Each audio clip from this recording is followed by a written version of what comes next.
Welcome to 5 Good Minutes. You're listening to today's inspirational message On the book of Romans with Dan Irvin. Well, I don't know if there's been a time in your life where you've hit a point where you've realized, okay, I need to get my body in shape. And you put in, maybe for a gym membership, or you devise a plan, you're going to work out on your own, and you show up and you put in the work, you sweat, there's strain, it's difficult. And over time, you become stronger and healthier and your body changes. And so I think it's this kind of progression that maybe we can naturally shift to other areas of life, that if we put in the work, things will change. If we do the things, check the boxes, results will start to happen. Well, again, we're looking at Romans 4 this week, and it's kind of turning that assumption, that way of viewing life, doing a 180 on that. Paul is still here in this section of Romans 4 using Abraham as his model. And today we're going to look at verses 9 through 12. And Paul says in verse 9, he writes, "Is this blessedness only for the circumcised or also for the uncircumcised? We have been saying that Abraham's faith was credited to him as righteousness." And then in verse 10, he writes, "Under what circumstances was it credited? Was it after he was circumcised or before?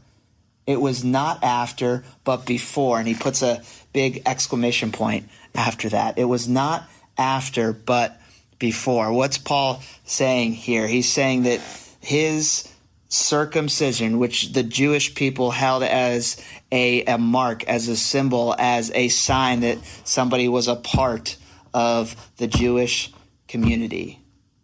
Paul was saying that his righteousness was credited to him not after he had become circumcised, but before.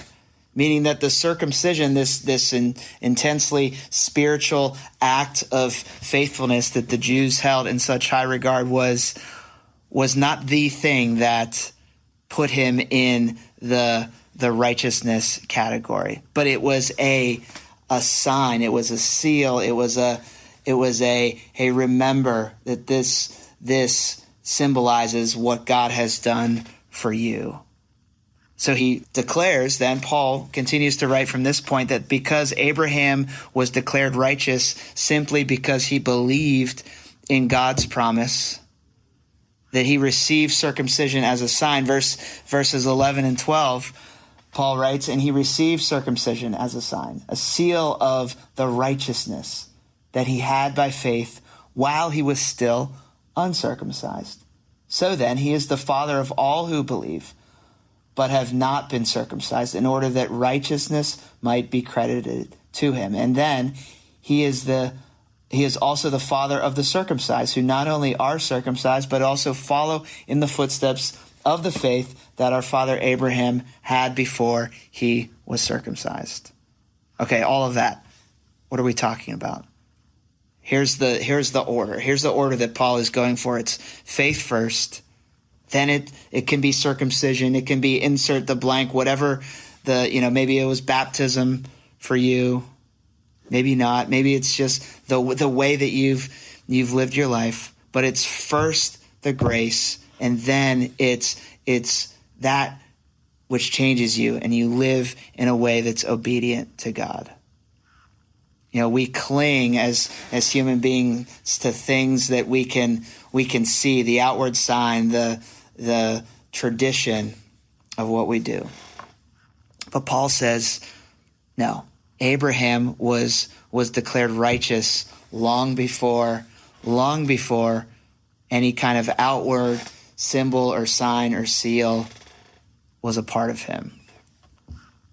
What Paul is writing here, it's freeing us from two common errors. And there's the error of legalism, thinking that our acts, the way we behave, we earn God's love, and it's confronting ritualism. It's the idea that these kind of ceremonies and important milestone moments can be some sort of substitute, can be the thing that that produces our standing with God.